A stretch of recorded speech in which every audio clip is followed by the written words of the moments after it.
Well, good afternoon. Welcome to our web seminar.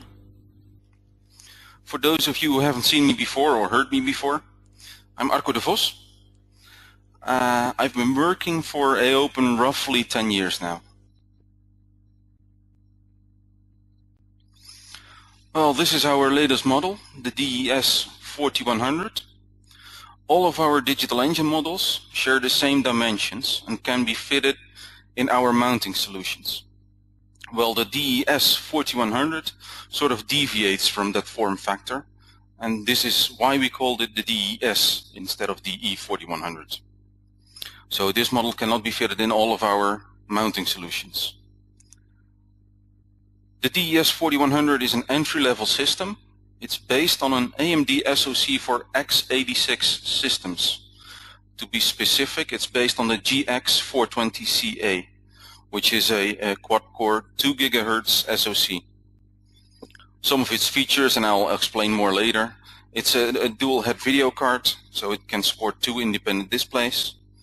It has low power consumption due to the SoC design. It's actually our first system that can support dash. More about that later on. And of course, it's also equipped with our watchdog timer.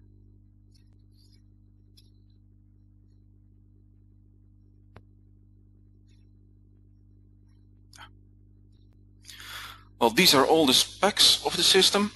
I'll just highlight a couple.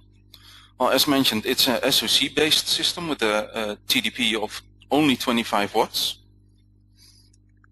It has a dash supporting Realtek gigabit network interface card.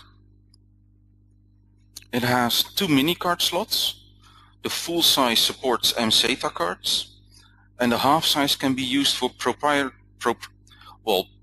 open-based add-on modules. The housing of this model is only 35 millimeters thick.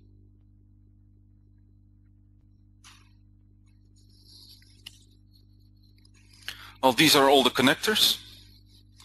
I'll go through them from left to right.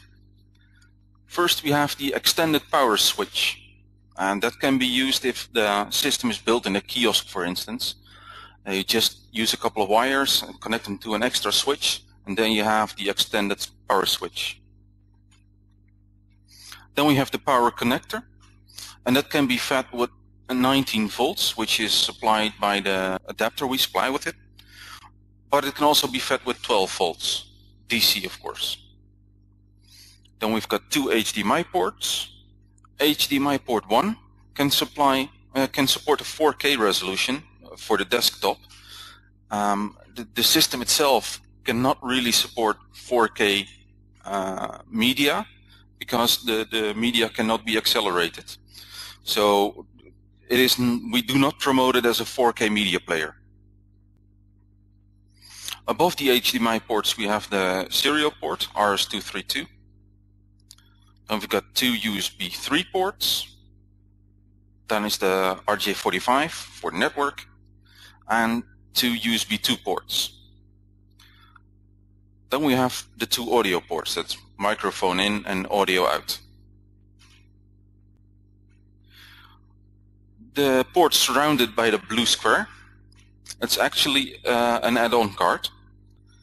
And this add-on card houses 2 RS232 ports, 1 RS485 port, and 2 additional USB 2 ports. On the far right we have the power switch, and there are also a couple of punch-out holes for the antennas. Then on the top left corner we've got the Kensington lock hole.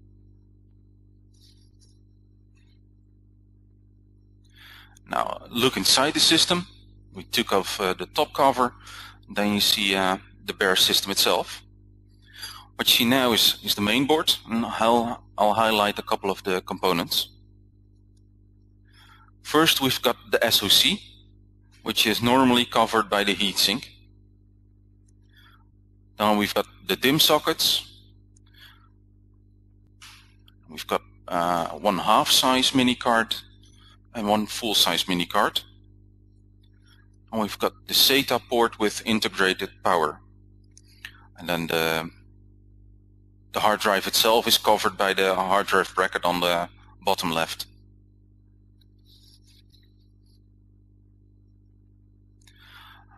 Where the yellow arrow points is underneath the main board, you can slide in a SIM card.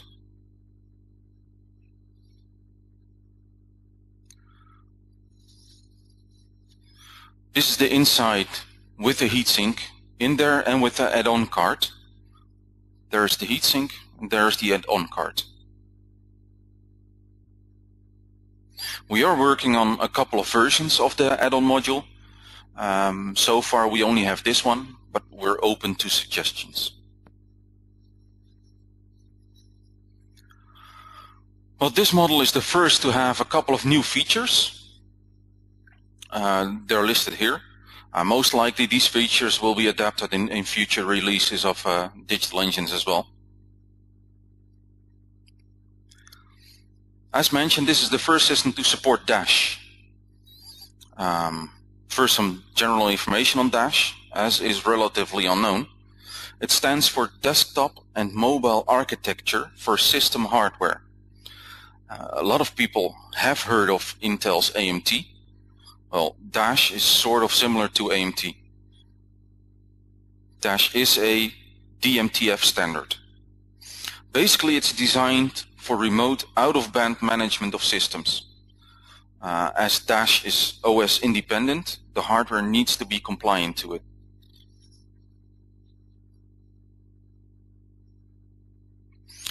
Well, this is a schematic on how the hardware is able to support Dash.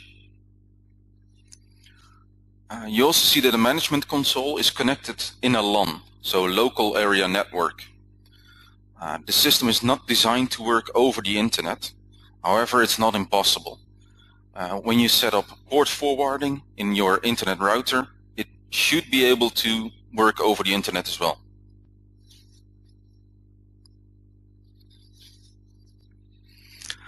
Dash can be accessed via web interface. Here you can check your settings, the state of the system. But you can also send some basic commands to control the system. And this is fully independent from the OS. So when you say power off, the system will power off directly, not even bothering to notify the OS that it's going to be powered off. If you want to know more about Dash, then please drop me an email or contact me, and we'll figure out what you want to know. Another new feature is the hardware monitor. We already had something similar in our previous watchdog timers, so you could already read out some data, but now the hardware monitor comes with its own application to monitor the system. As you can see, it monitors a lot of sensors inside the system. With this application, you can also set up some warning levels, just in case you want to have a heads up when something goes wrong.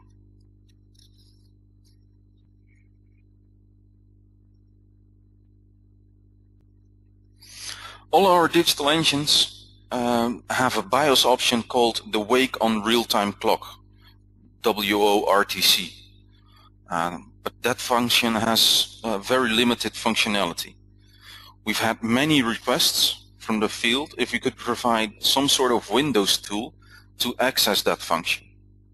Well, we have been listening, and we came up with the SuperRTC. The SuperRTC enables the user to set up a weekly schedule defining one off time and one on time per day. We can also supply an SDK for software integration in any software you're using.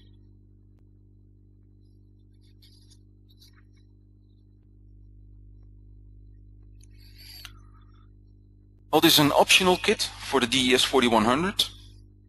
The infrared remote receiver emulates a keyboard, so even basic tasks like accessing the BIOS while posting and changing the settings in the BIOS are supported with this remote control. But this shows the keystrokes it emulates. To highlight a couple, there's an F12 function key, which will allow you to access the BIOS or access the boot order. Then we have a power knob in there, a Windows key, the cursor keys, etc., etc. Basically all keys which are needed for basic control.